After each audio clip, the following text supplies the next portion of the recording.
Bonjour. Bonjour. Par le temps que je vous cite Jean 3,16, dans presque tous les messages, je pensais à Réal, surtout ce matin, quand je pensais à Jean 3,16, parce que c'est connu, ceux qui me connaissent depuis très très longtemps, que c'est rare que je vais apporter un message sans citer ce verset-là. C'est un verset qui est tellement puissant, qui nous parle de l'Évangile. Alors, le message de ce matin est intitulé « L'Évangile en miniature ». Et c'est basé sur Jean 3,16. Dans le judaïsme, je vous rappelle quelque chose peut-être que vous avez déjà entendu. Dans le judaïsme rabbinique ancien, il y a deux écoles rivales de pensée. Et il y a l'école qu'on appelle l'école de Shammai et l'école de Hillel. Et souvent, ces deux écoles de pensée, ils sont entrés en conflit l'une avec l'autre. Ça ressemble des fois un petit peu à nos groupes, hein, de différents groupes évangéliques, ça peut arriver aussi. Et puis, entre eux, il y avait des fois des choses un petit peu différentes. Et un jour, il y a un étudiant qui s'est approché du rabbin Shammai, et lui a dit qu'il allait devenir son disciple si le rabbin pouvait lui enseigner toute la loi en se tenant seulement sur un pied. Le rabbin a refusé. Comment pourrait-il réduire la loi au point que vous pourriez la réciter tout en vous tenant sur un pied? Impossible! Donc, le jeune homme est allé voir le rabbin Hillel. Et puis, il lui a fait la même demande. « Monsieur, je vais me convertir si vous m'enseignez toute la loi, tout entière, en vous tenant sur un pied. » Hillel a accepté le défi, puis il s'est tenu sur un seul pied, puis voici ce qu'il a dit.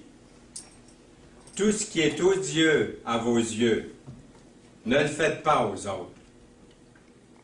Telle est la loi tout entière. Le reste n'est que commentaire. » C'est pas mal, hein? C'est pas mal comme réflexion.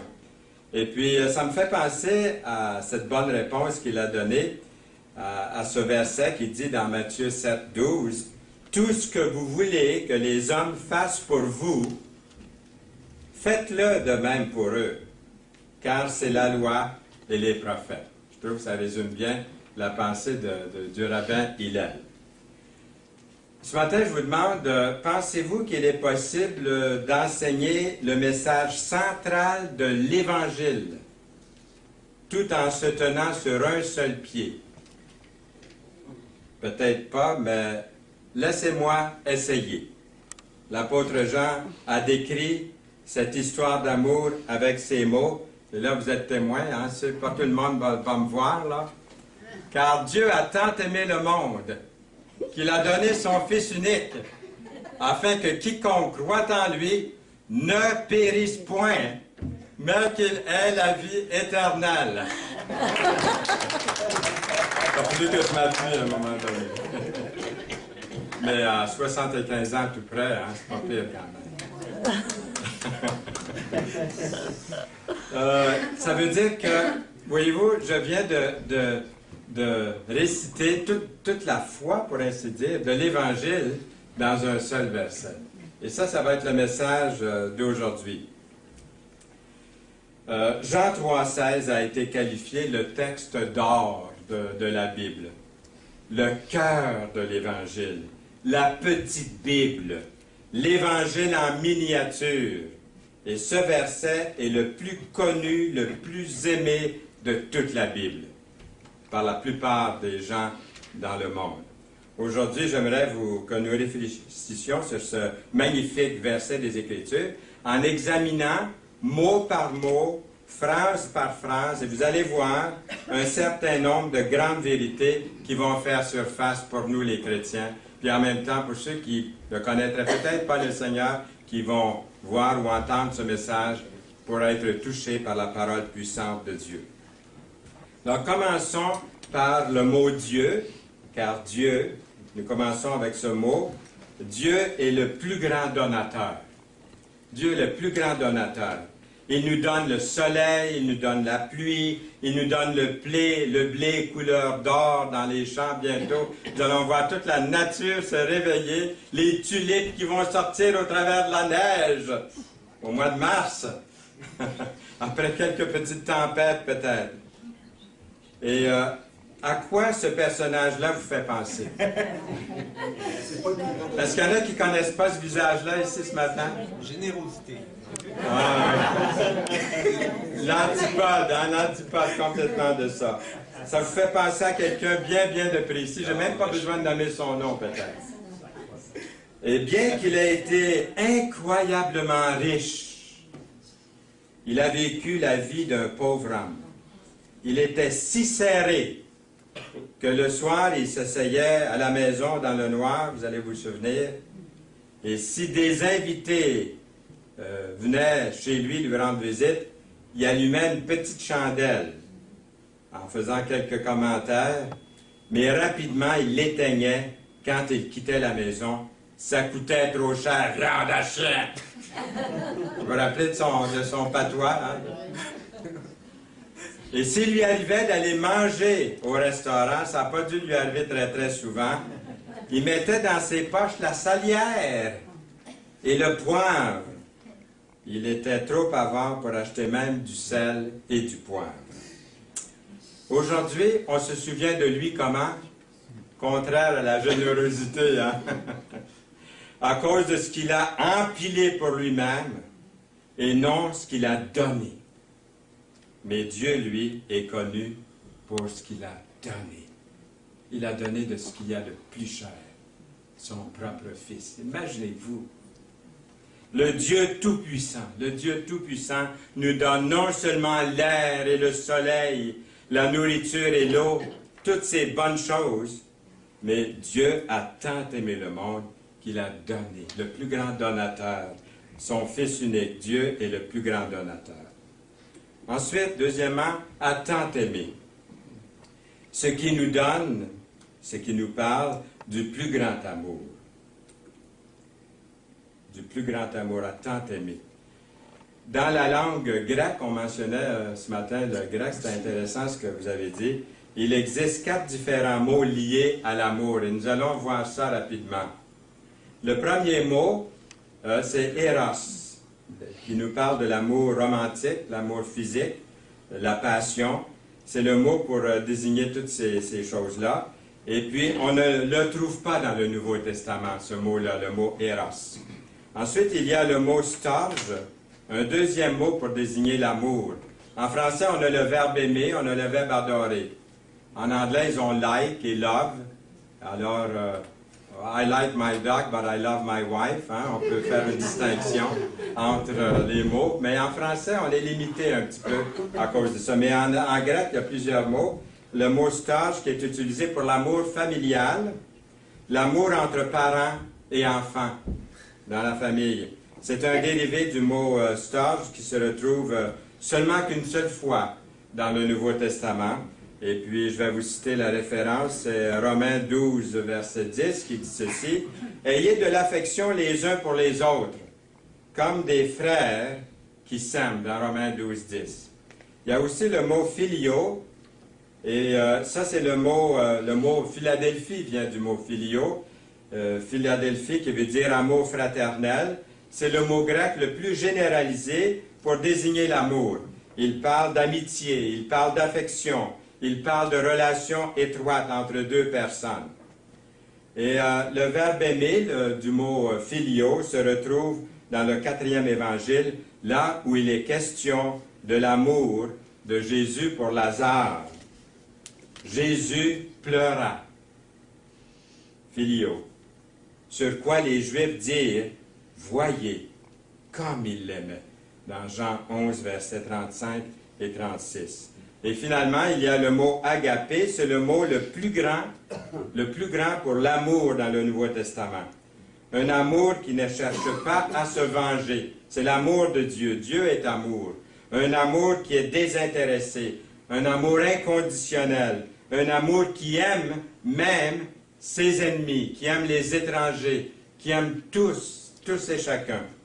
Et l'apôtre Paul écrit mais Dieu prouve son amour envers nous en ce que lorsque nous étions encore des pécheurs, Christ est mort pour nous, dans Romains 5, verset 8. Notre Père Céleste nous a aimés avec l'expression la plus grande de l'amour. C'est l'amour agapé qui se trouvait derrière la croix lorsqu'on lit 1 Jean 4, versets 9 et 10. L'amour de Dieu a été manifesté envers nous en ce que Dieu a envoyé son Fils unique dans le monde afin que nous vivions par lui. Et cet amour consiste non point en ce que nous avons aimé Dieu, mais en ce qu'il nous a aimés et a envoyé son Fils comme victime expiatoire pour nos péchés. Troisièmement, le monde, le plus grand nombre, le monde. Ce seul mot « monde » nous montre la largeur et l'étendue de l'amour de Dieu. Un amour qui ne connaît pas de frontières, un amour qui n'a pas de limite, qui est infini. L'infinie richesse de sa grâce, c'est l'amour de Dieu. Son amour ne se limite pas à une nation, son amour ne se limite pas à une race, ne se limite pas à aucune personne. Pour les riches, pour les pauvres, les instruits comme les ignorants. Il fait lever son soleil sur les méchants et sur les bons. Il fait pleuvoir sur les justes et sur les injustes. Nous lisons dans Matthieu 5, verset 45. Toute l'humanité est incluse dans l'amour de Dieu. La prostituée pouvait se demander, elle aurait pu se demander, est-ce que Dieu m'aime, moi? Et la réponse de Jésus, oui, je t'aime, oui, il vous aime, mais il déteste ce que vous faites. Il déteste, si on peut appeler ça un métier, il déteste ce que vous faites.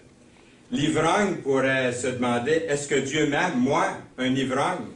La réponse, oui, Dieu vous aime, mais il déteste votre comportement.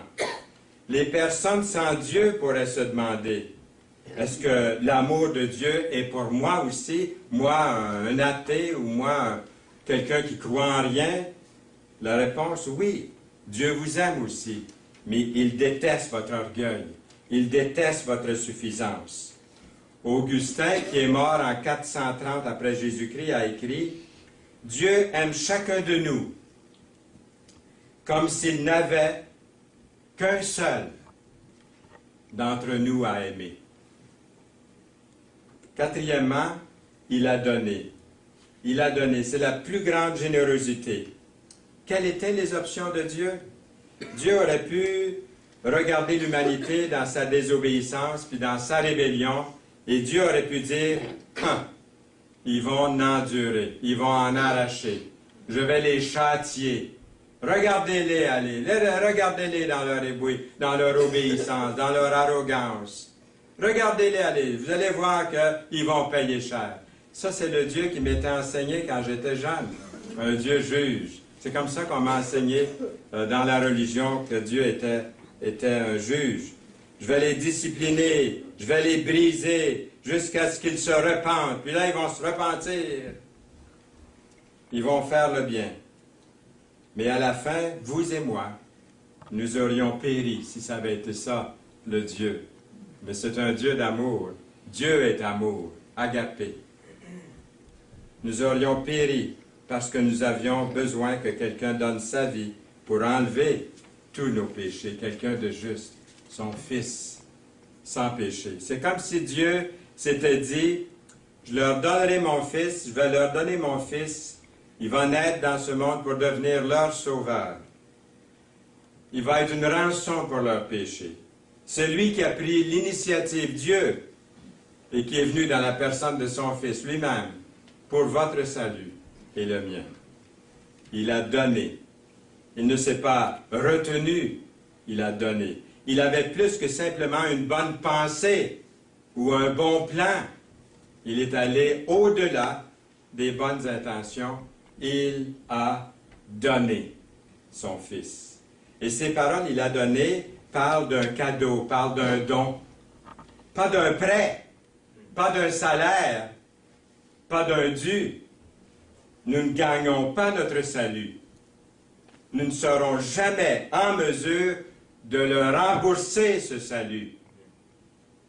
Le beau message de l'Évangile est que lorsque nous étions encore sans force, au temps marqué, il est mort pour des impies dans Romains 5, verset 6. Alors, quel a été le geste le plus grand de l'histoire? Pensez un instant au geste le plus grand qui est arrivé dans l'histoire. Pensez-y un instant. Est-ce que ça a été la réforme protestante du 16e siècle? Est-ce que ça a été l'effondrement de l'Union soviétique, du communisme? Est-ce que ça a été la chute du mur de Berlin? Non. Le geste le plus grand de l'histoire, c'est que Dieu nous a donné son Fils unique pour mourir sur la croix comme sacrifice pour nos péchés. Cinquièmement, son Fils unique. Ça, c'est le plus grand don, le plus beau cadeau, le plus grand cadeau qu'on puisse recevoir, ce dont nous montre la profondeur de Dieu. Il a donné ce que lui était, et ce qui lui était à lui, à son cœur le plus cher, son Fils unique, ce qui signifie précieux, unique en son genre. Il est destiné à véhiculer la qualité, l'unicité de Jésus. Dieu n'a qu'un seul Fils, un tel Fils, il nous l'a donné. Le même terme est utilisé dans Hébreux, chapitre 11, verset 17, en se référant à Isaac. Vous vous souvenez d'Isaac? Abraham avait un autre fils. Comment est-ce qu'il s'appelait l'autre fils? Ismaël. Mais Isaac était le fils d'Abraham qui est appelé celui qui est précieux, unique en son genre. Il est appelé le fils de la promesse Isaac. Nous lisons dans Hébreux 11, 17, « C'est par la foi qu'Abraham offrit Isaac lorsqu'il fut mis à l'épreuve et qu'il offrit son fils unique, lui qui avait reçu les promesses. » Nous lisons encore, « Grâce soit rendue à Dieu pour son don merveilleux. » Dans 2 Corinthiens, chapitre 9, verset 15. Il existe une vieille légende indienne concernant une tribu de la région des Grands Lacs.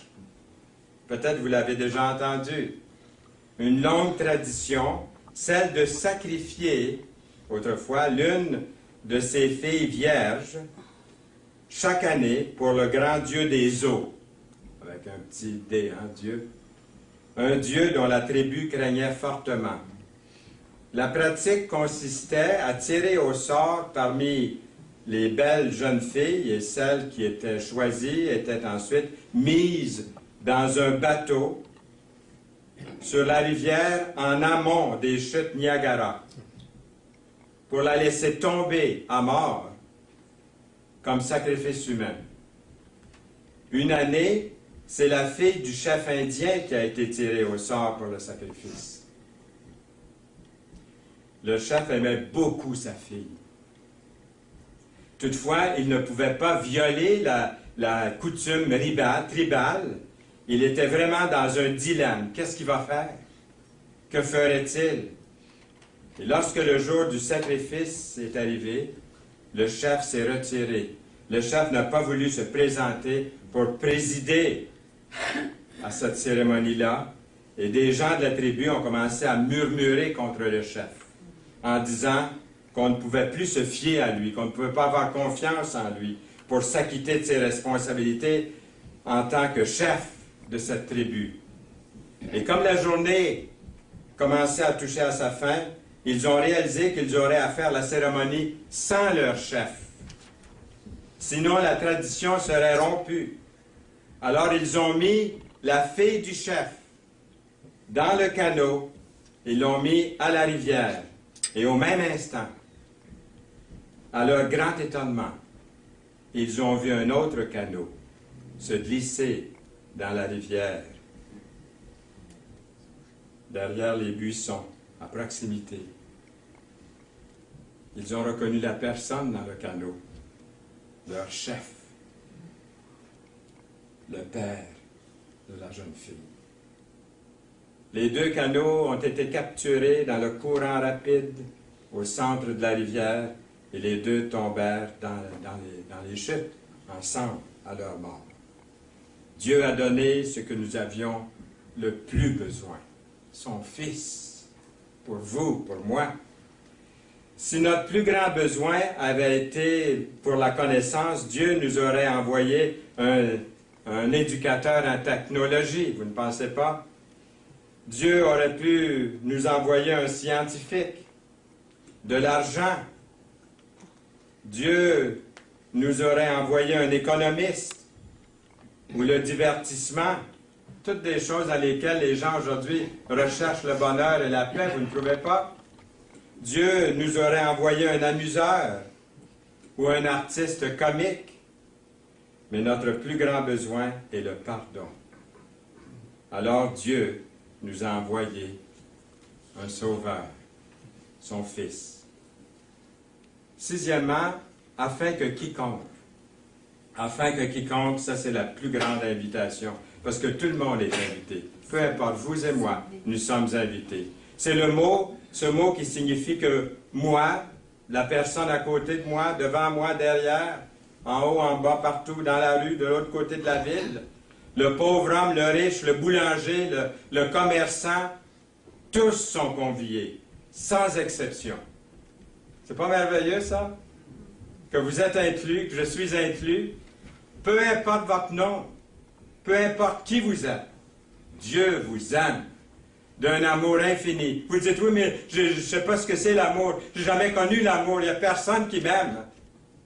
Il y en a un qui vous aime d'un amour tendre, d'un amour vrai, d'un amour infini. C'est pas merveilleux de penser à ça? Que vous êtes aimés.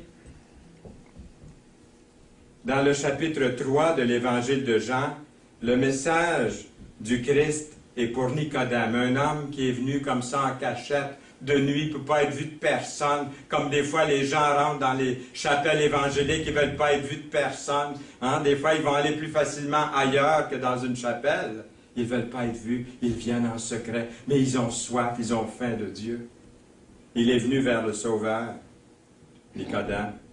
Dans le chapitre 4, le message du salut est pour la Samaritaine, une femme de faible statut social. Dans le chapitre 8 de Jean, le message du Christ ôte le péché et la culpabilité de la femme surprise en adultère. Dans le chapitre 9, le Seigneur nous rend la vue à un homme aveugle. Son invitation est la plus grande invitation, ça nous inclut tous, toutes, chacun, chacune. Un homme d'affaires a passé un contrat avec une société et puis il a fabriqué des petits miroirs que vous voyez là, ici, des petits miroirs. Et puis il a dit, si vous voulez voir qui Dieu aime, il dit, tournez le petit miroir de bord. Et c'est écrit de l'autre côté du miroir, si vous voulez voir qui Dieu aime et pour qui il a donné son Fils, regardez de l'autre côté. C'est écrit là, et puis quand vous tournez le miroir, vous apercevez votre visage.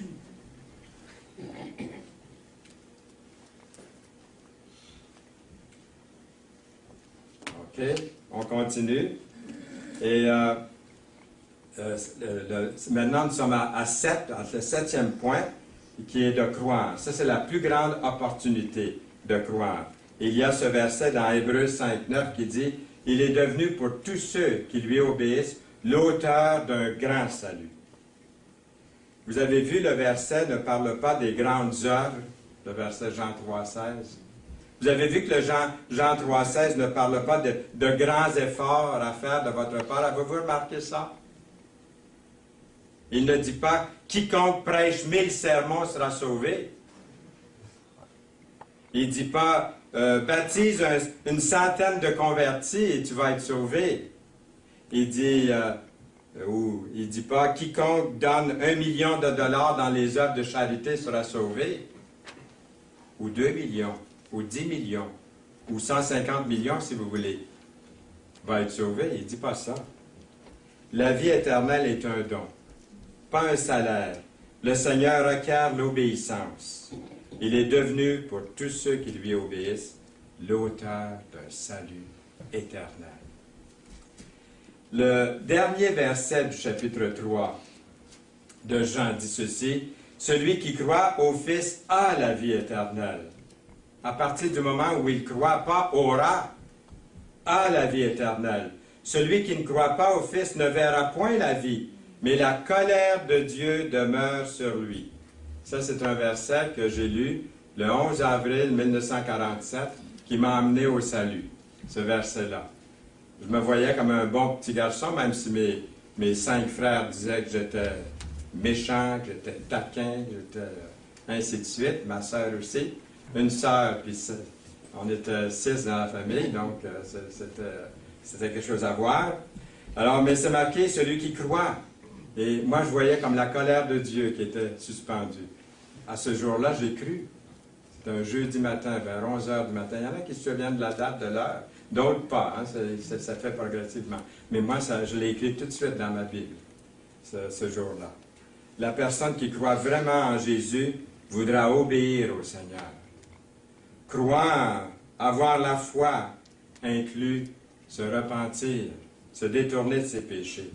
Dieu, sans tenir compte des temps d'ignorance, annonce maintenant à tous les hommes, en tout lieu, qu'ils ont à quoi? À se repentir, à changer de direction, à changer de vie. Le Saint-Esprit qui vient habiter en nous va nous donner une vie nouvelle. Ça ne veut pas dire qu'on ne pêchera plus, comme en anglais. En anglais, j'ai appris, quand je commençais à apprendre l'anglais, par Dr. DeHaan, il avait donné un message, il disait « A Christian is not sinless.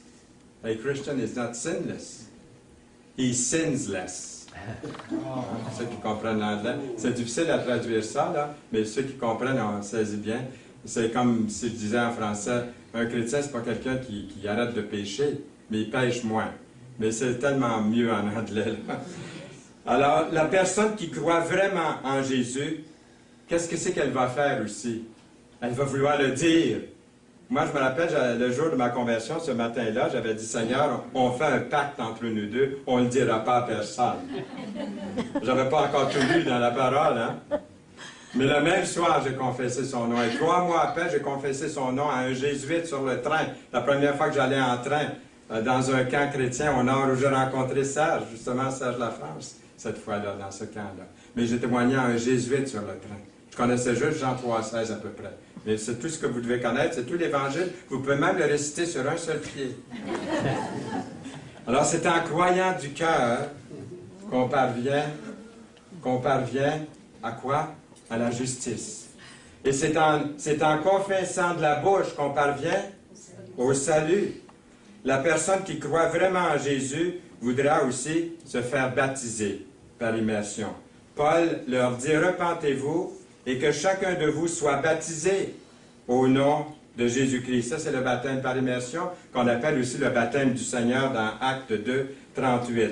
En fait, le baptême est présent dans Jean 3, avant et après le verset 16 de Jean 3, 16, à savoir les versets 5 et aussi les versets 22 à 26 du même chapitre. C'est un acte de foi par des œuvres méritoires pour le salut? Non. Le baptême n'est pas une œuvre méritoire pour le salut, mais c'est ce que nous pouvons faire. Nous ne pouvons rien faire pour le salut, mais c'est une action d'amour envers Dieu. C'est un geste d'amour de confesser son nom. C'est même un fruit de l'Esprit. Nous sommes vraiment régénérés, donc on veut le confesser, on veut le dire. Notre vie change. Ce qu'on aimait, on ne l'aime plus. Ce qu'on n'aimait pas, on aime. Notre vie est complètement changée par la grâce de Dieu. Nous lisons justement à propos de la grâce, c'est par la grâce que vous êtes sauvés, par le moyen de la foi. Et cela ne vient pas de vous. C'est quoi? C'est le don de Dieu, gratuit de Dieu. Hein? Ailleurs, c'est marqué gratuit. C'est le don de Dieu dans Éphésiens 2:8. Vous vous rappelez l'histoire du serpent d'airain? C'est justement dans le chapitre 3 de Jean aussi, les versets 14 et 15. Au long du long séjour dans le désert des Israélites, il y a eu de nombreuses occasions quand les Israélites sont devenus tellement impatients, tellement mécontents, tellement choqués même, enragés contre Dieu, puis ils ont commencé à critiquer, ont commencé à se plaindre. Ils mangeaient toujours la même chose, la manne qui tombait du ciel, qui avait un goût de miel ou qui avait d'autres goûts, qu'on pouvait la prêter différemment. Mais ils étaient tannés d'en manger. Ils ont critiqué. Puis à une de ces occasions-là, Dieu s'est choqué contre les Israélites. Parce que ça arrive des fois que Dieu se met en colère, une sainte colère, hein, c'est ça. Et puis, il leur a envoyé des serpents venimeux dans le désert, jusque dans leur camp, jusque dans leur tente. Vous pouvez voir le chapitre 21 des Nombres pour avoir tout le contexte, toute l'histoire au complet. Il y a beaucoup de gens qui ont été mordus. Ils étaient mordus par des serpents venimeux, puis ils mouraient. Ils mouraient. Et l'Éternel ordonne à Moïse de placer un serpent en métal, un serpent d'airain ou de bronze, sur une perche. Et lorsque quelqu'un sera mordu par un serpent venimeux, il n'aura qu'à se détourner et regarder le serpent d'airain sur la perche.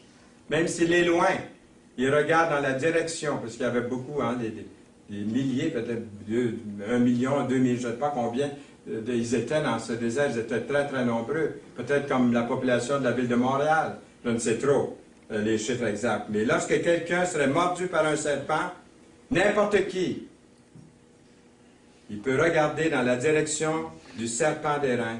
Et le Seigneur a promis qu'il serait guéri, qu'il ne mourrait pas. Jésus annonce que cet épisode de l'histoire d'Israël est une figure qui annonçait sa mort, dans le chapitre 3 de Jean. Celui qui croira, qui placera sa confiance en moi, dit Jésus, une fois que j'aurai été élevé à la croix, ne périsse pas, mais qu'il ait la vie, une vie nouvelle, une vie éternelle, une vie de délices et de paix dans sa présence, puis déjà sur cette terre, l'assurance de lui appartenir, d'avoir cette vie. Et si vous mouriez ce soir et que vous vous retrouveriez à la porte du ciel, et qu'un ange de Dieu à la porte du ciel vous demande « Pourquoi devrais-je vous laisser entrer? » Qu'est-ce que vous lui diriez? Écoutez, j'ai été une bonne personne. Je faisais pas mal à personne. Il y en avait des pires que moi. Dans ma rue chez nous, là, il y en avait des pas mal pires que moi. J'étais probablement la meilleure personne. J'étais gentil, attentionné de mes voisins. J'ai donné à des associations là, de bienfaisance beaucoup. J'ai donné. Est-ce que vous diriez plutôt à l'ange qui demande pourquoi je vous laisse rentrer, vous diriez plutôt le Fils de Dieu, son Fils unique, est mort pour moi, pour mes péchés. Et j'ai mis un jour ma confiance en Jésus. Est-ce que c'est ça que vous diriez? Est-ce que c'est ça que vous pouvez dire ce matin? Si quelqu'un ici ne pouvait pas dire ça, là, dites-le tout de suite. Venez au Seigneur immédiatement, là où vous êtes. Par la foi, vous dites, ça se fait si vite que ça? Oui. J'ai vu la naissance de notre fille Nicole, puis je vous dis que ça se fait vite. Hein? Il y a 9 mois de préparation, mais quand le bébé arrive, là, on ne lui dit pas « attends hein? ». C'est le temps. Hein? Ceux qui sont mères, ils savent ça. Les pères aussi, ceux qui ont vu, là, ils savent. 8. Numéro 8, en lui. En lui, c'est la plus grande personne. Non pas croire dans le premier ministre, même s'il est bon, puis il est beau, puis il est frisé. C'est pas notre confiance, on ne met pas dans un premier ministre ou dans un gouverneur, ou quel que soit son nom, ou en Bouddha, si vous aimez mieux, ou en Mahomet, ou en Joseph Smith, ou en d'autres. Jésus-Christ est le plus grand personnage qui ait jamais vécu sur cette terre. Même les plus grands maîtres de ce monde croient qu'il était le plus grand maître. Même ceux qui ne croient pas en lui, ils croient qu'il était le plus grand maître. Oui, Jésus, oui, oui. Ils vont avouer qu'il était extraordinaire. Il est extraordinaire. Il l'est toujours, qui nous a été donné, qui a vécu sur cette planète. Les plus grandes encyclopédies dans ce monde disent de lui qu'il a influencé l'humanité plus que n'importe qui d'autre qui ait jamais vécu sur cette planète. Avant la mort de H.G. Wells, un réputé historien, dont sûrement vous avez entendu parler, on lui a demandé quelle était la personne, d'après lui, qui a laissé la plus grande impression, la plus grande influence permanente dans l'humanité. Puis il a répondu simplement, Jésus arrive en premier. Personne d'autre ne se compare à la grandeur de Jésus, à l'influence de Jésus dans le monde. Socrate a enseigné pendant 40 ans. Oui, Socrate a enseigné pendant 40 ans. Platon a enseigné pendant 50 ans. Aristote a enseigné pendant 40 ans. Cependant, Jésus a eu une influence plus durable. Il n'a enseigné que pendant 3 ans. 3 ans. Jésus n'a pas laissé de portrait de lui-même. Pourtant, certaines des plus belles peintures ont été réalisées par Raphaël, par Michel-Ange, par Léonard de Vinci. Jésus n'a pas composé de musique. Pourtant, Haydn, Handel, Beethoven, vous les reconnaissez? Bach, Mendelssohn ont atteint le zénith de leur carrière dans des hymnes, dans des cantiques, dans des symphonies, des oratorios, et ils ont composé à leur sujet. Fut-il quelqu'un de plus grand? Fut-il jamais un plus grand morceau de musique que le Messie de Handel?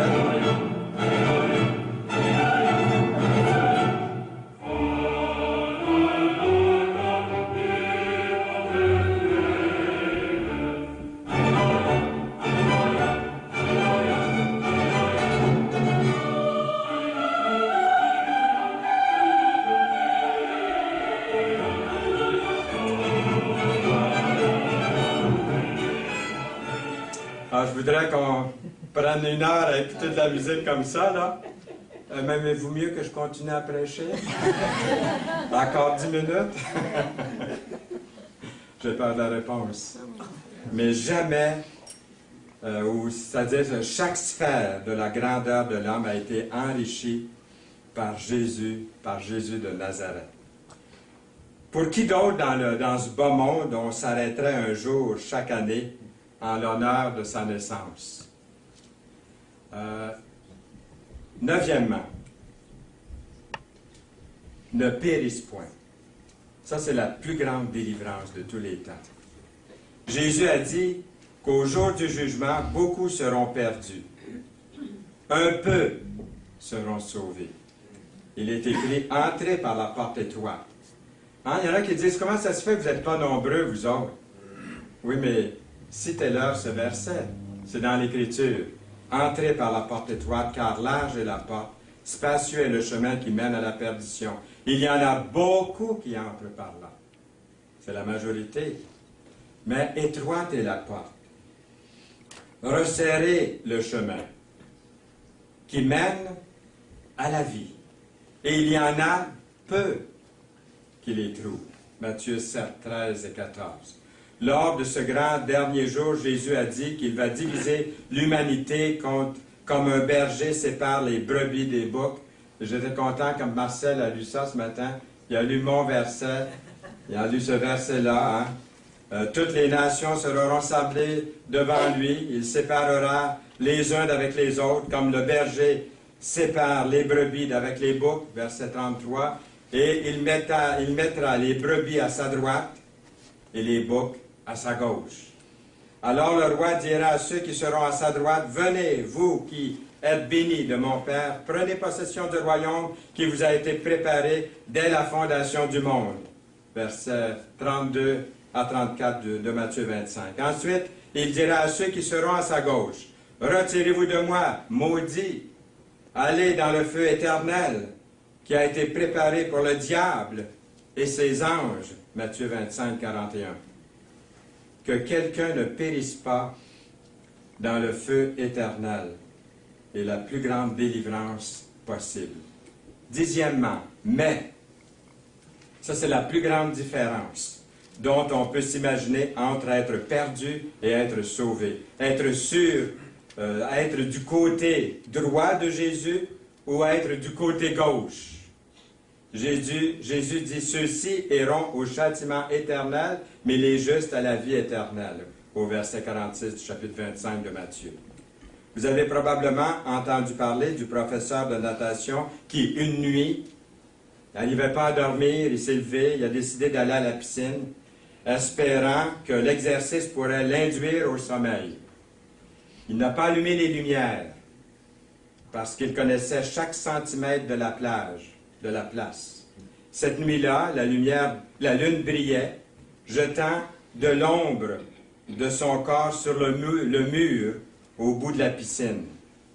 Alors il s'est préparé à plonger, quand tout à coup, il voit l'ombre de son corps, de ses bras, qui font comme une croix, en forme de croix, sur le mur d'en face. Et il ne sait pas pourquoi, il ne plonge pas à ce moment-là. Il n'avait aucun pressentiment, pourtant, de danger d'aucune sorte. Mais comme il regardait l'ombre de la croix sur le mur, il a commencé à penser à la croix du Seigneur Jésus-Christ, puis au sens de la croix. Et ça lui a fait penser à un cantique. Le cantique 128 dans les chants de victoire qui dit « Seigneur, ta grâce m'appelle, par mon nom tu me connais, et mon cœur longtemps rebelle se donne à toi pour jamais. » Au lieu de plonger, il descend et décide de marcher le long de la piscine. Il se met à descendre les marches qui le conduisent dans la piscine, et au lieu que ses pieds touchent l'eau, il touche le fond lisse et froid de la piscine. Et sans le savoir, la piscine avait été vidée de son eau plus tôt ce soir-là. Il a accompli très, très, très vite que s'il avait plongé du tremplin, il aurait plongé à sa mort, certainement. La croix sur le mur lui avait sauvé la vie. Pour lui, la croix a fait toute la différence. Est-ce que la croix fait une différence dans votre vie? Est-ce que la croix de Jésus fait une différence dans ma vie? La même chose, la croix de Jésus et notre foi en lui fera toute la différence pour l'éternité. Pour l'éternité. 11e, qu'il ait la vie éternelle. Ça, c'est la plus grande promesse, avoir la vie éternelle. Avez-vous déjà entendu parler de ceux et de celles qui font mettre leur corps dans un cryotorium? Qu'est-ce que c'est, ça, un cryotorium? C'est un site de stockage, ça existe vraiment. Faites des recherches, vous allez voir. Il y en a un très gros, vous voyez la maison ici, près de Los Angeles. Une douzaine d'hommes et de femmes ont fait mettre leur corps dans des capsules géantes que vous voyez ici. Leurs corps sont placés dans de l'azote liquide et enveloppés dans des feuilles d'aluminium. Ces gens-là espèrent qu'un jour dans l'avenir, ils seront décongelés et leurs organes guéris de la maladie qui les a tués. Ils espèrent vaincre la mort en faisant congeler leur corps. Est-ce que ça vous tente? En tant que croyants en Jésus, nous avons quelque chose de pas mal mieux que ça. Nous avons une espérance, nous avons un espoir de meilleure qualité, de meilleure garantie, une plus grande promesse. Qu'est-ce que nous avons? La vie éternelle, une existence qui ne se termine pas. L'éternité est pour longtemps. Est-ce que je vous apprends quelque chose? C'est pour toujours, interminable. Le ciel, d'après les Écritures, est un endroit d'une beauté rare. Moi, je lis souvent ce chapitre 21 et 22 d'Apocalypse. Ma fille, notre fille Nicole, 2 semaines avant de mourir, elle m'a dit, parce qu'on peut aller à la petite chapelle de l'hôpital général de Montréal. On s'est rendu là. Dans la petite chapelle, elle a dit donne-moi un sermon, fais-moi un sermon. Phew. Alors je dis, sur quoi tu veux que je te prêche? Elle a dit, prêche-moi sur le ciel. Et là, j'ai pris le chapitre 22. J'ai lu ça. On n'a pas les paroles pour savoir comment ça va être beau. Une existence sans fin. Nous obtiendrons tous un corps nouveau. Je ne sais pas qu'est-ce qu'il va me donner comme corps, hein? Ça va être superbe, hein? J'imagine, ça va être extraordinaire. Le vôtre aussi, si vous appartenez au Seigneur, hein? Il n'y aura pas de compétition. Il y a quelqu'un qui fait signe plus grand, peut-être plus petit, hein? Je ne sais pas. En tout cas, il va être merveilleux, il va être utile en toutes sortes de choses. Nous possédons tous une nouvelle, une meilleure maison au ciel. La maison que j'ai maintenant, c'est rien à comparer à ce que Dieu veut nous donner. Pas vrai? Est-ce que c'est une certitude pour vous aussi? Une nouvelle demeure beaucoup meilleure pour l'éternité. En conclusion, car Dieu a tant aimé le monde qu'il a donné son Fils unique, afin que quiconque croit en lui ne périsse point, mais qu'il ait la vie éternelle.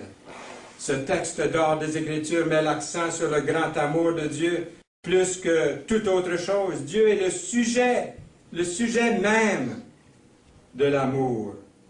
Et l'amour est le thème. Il est le sujet et le thème. Dans 1 Jean 4,8, celui qui n'aime pas n'a pas connu Dieu, car Dieu est amour. Et dans 1 Jean 4,16, et nous avons connu l'amour que Dieu a pour nous, et nous y avons cru. Dieu est amour. Et celui qui demeure dans l'amour demeure en Dieu, et Dieu demeure en lui. L'objet de l'amour de Dieu est le monde. Il leur dit, allez par tout le monde et prêchez la bonne nouvelle à toute la création. Celui qui croira et qui sera baptisé sera sauvé, mais celui qui ne croira pas sera condamné, dans Marc 16, versets 15 et 16. L'amour de Dieu n'est pas confiné à une seule nation, à une seule race, à un seul groupe, à un seul individu. La preuve de l'amour de Dieu est son Fils. Comment savez-vous qu'il vous aime? Quand votre mariage s'écroule, comment savez-vous que Dieu vous aime encore? Quand votre emploi s'évapore, comment savez-vous que Dieu vous aime? Lorsque votre santé se détériore, comment savez-vous que Dieu vous aime?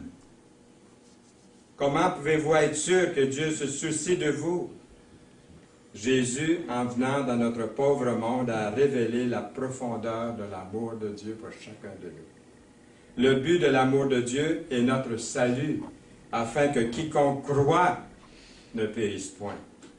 Et ce verset-là aussi m'a touché le jour de ma conversion, parce que je pensais que Dieu allait me juger, et je tombe sur ce beau verset. Dieu, en effet, n'a pas envoyé son Fils dans le monde pour qu'il juge le monde, mais pour que le monde soit sauvé par lui. Celui qui croit en lui n'est point jugé, mais celui qui ne croit pas est déjà jugé, parce qu'il n'a pas cru au nom du Fils unique de Dieu. C'est ça. C'est ça. Jean 3, 17, 18. Chaque fois que je prêche la parole, j'aimerais tellement ça que quelqu'un soit sauvé. Que tous soient sauvés, sans exception. C'est ma vie. C'est ma vie. Quand quelqu'un dit, viens me trouver, des fois 40 ans plus tard, j'ai accepté le Seigneur, j'étais au camp, je me suis avancé, puis ça continue, ça a duré. Oui, ça a duré, j'ai passé par des moments difficiles, il y en a qui pensaient que je n'étais pas sauvé. Mais j'étais vraiment sauvé, j'appartenais au Seigneur. Je m'étais éloigné, mais quand c'est là pour l'éternité. C'est pas beau, ça? C'est pas encourageant? Vous n'avez pas envie d'être sauvé si vous ne me l'êtes pas encore. Vous n'avez pas envie d'avoir l'assurance de votre salut si vous avez perdu cette assurance. Parce que ça se perd quand on s'éloigne du Seigneur, on perd l'assurance, la joie d'appartenir au Seigneur. Sauvé pour l'éternité.